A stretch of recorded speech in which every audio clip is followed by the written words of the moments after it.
like. So, I'm at Loch Ness again. And it's the first time I've been here really since the sort of autumnal colours have come to full fruition. It's actually my favourite time of year.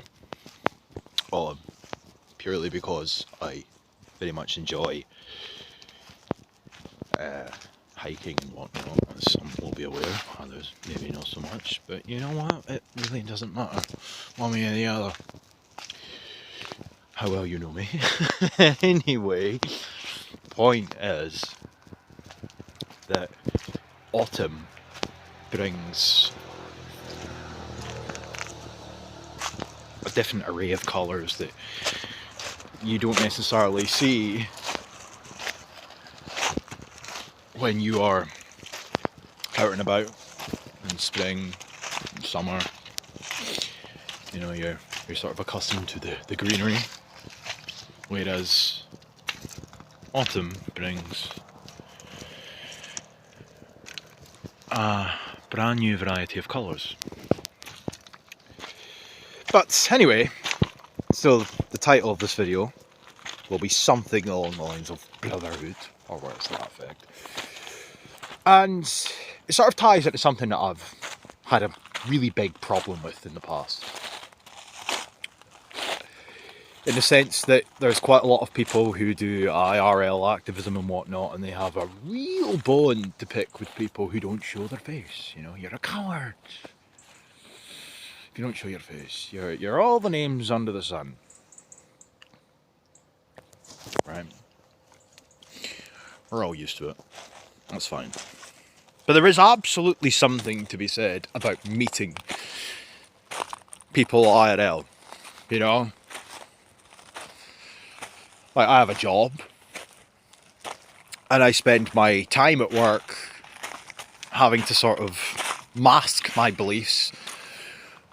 Sometimes I'll pull people up on some things, you know, if the conversation warrants my inputs.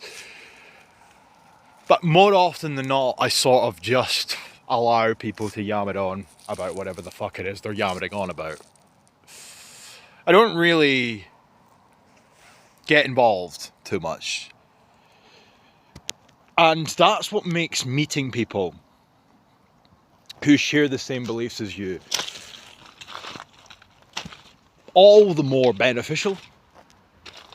There's absolutely something to be said about that. Like, what a breath of fresh air it is to be able to just sit and converse with somebody who shares the same views as you and not feel that what you're saying or what is being said could at a later date jeopardize your career, if you've got one, jeopardize your position in life, or whatever the case may be, given the fact that we live in a fucking society now where saying the wrong thing, wrong think, can deem you a reprehensible character. So I met No Chance last night, you know, and No Chance is a very secretive character, but for all the right reasons. Many reasons I've defended on his behalf, and I'm not fucking virtually gobbling it, by the way. I'm just saying I've defended his right to privacy on a few occasions over the years, because he's a man with children, he's a married man, he's a man who's got a mortgage and whatnot. Why should he jeopardise the life that he's been able to provide for his children by showing his face and playing his part? Like, it's just fucking cancer, this nonsense. But that said, the fact that he decided to meet me, I could argue the case that it's somewhat honourable, really. Like, oh, fucking hell. Like, anybody that he could have met, and maybe he has met other people, but to my point, he's a secretive character. As far as I'm aware, I'm the first person your man's fucking doxed his face to. And obviously, reciprocal. I've shown my face to him, clearly. We sat and we had a few pints. Admittedly, and I will hold my hands up here, I I went back into Weatherspoons after he left, because he was up in Inverness. I went back into Weatherspoons. Pardon me. I had a few extra, 2 to be precise, but it was enough to sort of tip me over the edge for the night. Like, probably wasn't too many, but it is what it is. But no, we had a genuinely, man-to-man friendly conversation. As gay and weird as that sounds, but it's so different to the conversations that you have at work, conversations that you might have with your family, conversations that you might have with your friends, where you can't fucking speak openly, properly. And yes, of course, people listening to this video will disagree with me in the sense that they have, I tell my friends all the time that I disagree with X, Y, or Z, but you can't speak openly and have a sort of dialogue back and forth properly unless the people in question that you're conversing with are of the same belief. Sort of like a real life echo chamber, It makes all the difference. I've met Scott's Armour in 2021. We spoke for about an hour. And then I drove home. And that was a really nice, pleasant surprise. Sort of changed to what I'm accustomed to. 2020, I obviously met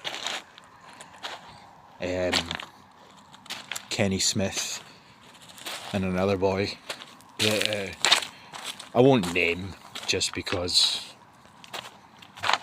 he's never really known that he was associated with PA back in the day.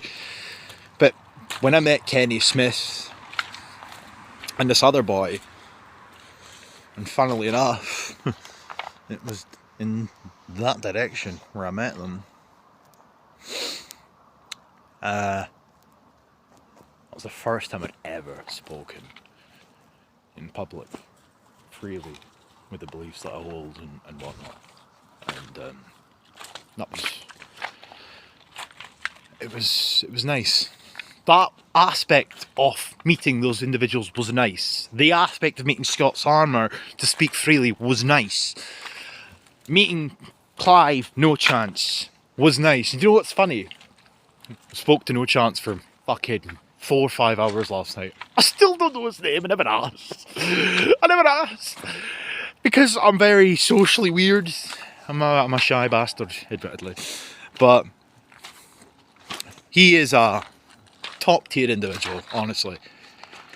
I think that as far as, the sort of shit that gets thrown from time to time in our direction, we're not showing our face, etc.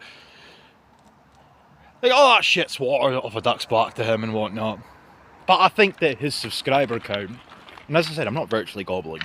There's a point to this video that I'm coming to. But as far as Clive No Chance is concerned, I think that his subscriber count does him a disservice. Now, he's without doubt probably the most subscribed to individual on YouTube in our spheres that I'm aware of. Yeah, there's like Jolly Heretic and whatnot, but yeah, Mr. fucking Jolly Heretic, let's get transgender Scottish people on and claim they're based. Like, that shit's weird to me, so I don't really include them in my what I'm on about here. He's probably like the most subscribed to, but I think his subscriber count does him a disservice. He's an absolute top guy, and I'm absolutely proud to consider him a friend. And there's very few people that, especially in the online sphere, because let's not beat around the bush, it's online. But from the online realm, you can find people that you can consider friends. Absolutely consider Clive a friend, a brother, as well as Scott's Armour. I'm obviously not going to sit here and divulge as to why Scott's Armour has sort of disappeared again, but he's well. He's well, he's fine. All is well in Scott's Armour's life. All is well for pretty much everybody, people like disappear sometimes online. You know, they go away for a few months and then people just automatically assume they're dead and whatnot. But he's fine. I absolutely love that man. No homo, no virtual gobbling, but this sort of brings us full circle. In the sense that I am not one for advocating for you to go out and show your face and play your part, man, stop being a coward. All that fucking nonsense. But what I am advocating for, absolutely am advocating for, is for you, if you are in a position to do so, to meet some of the people that you vehemently trust. If you are, like how I have been for many a fucking year, in all honesty, you know, my days of going out and drinking and partying and getting high on every fucking substance going, all that shit is dead and buried in my teenage years. As I entered my 20s and my adolescent years, sort of passed me by. A lot of that sort of company and whatnot went away at the same time. I have lived the life of a recluse. I've always worked more often than not. I've had a few stints when I've fucking been unemployed, but that was through choice as opposed to anything else. I'll hold my hands up to that. But yeah, that gave me sort of like a breath of fresh air. You know, being able to speak to people, even if it was about the most mundane shit going, I would tolerate it because it was a breath of fresh air. It was different to what I was sort of used to in my private life. Sitting at home, doing nothing. Meeting few people over the years has been a serious boost for not just my mental health, but just in general. So, yeah. I want to just say that if you are in a position to meet people that you speak to regularly on Telegram or WhatsApp or Twitter, etc., and you know that they're not weird, right? You have to obviously establish that they're not fucking weirdos or wrong-ins or there's question marks hanging over their heads. But if you are in a position to meet people, honestly, take it from me. Establish a date and go for it. Because if you're anything like me, in the sense that you've spent months or even fucking years working away, slaving away, and the only sort of outlet that you get is a stream at night so you can converse with anonymous people in stream comment sections, go and meet these people. The people that you've established a friendship with over the years. And I can fucking seriously say with all sincerity that it will do you the world of good.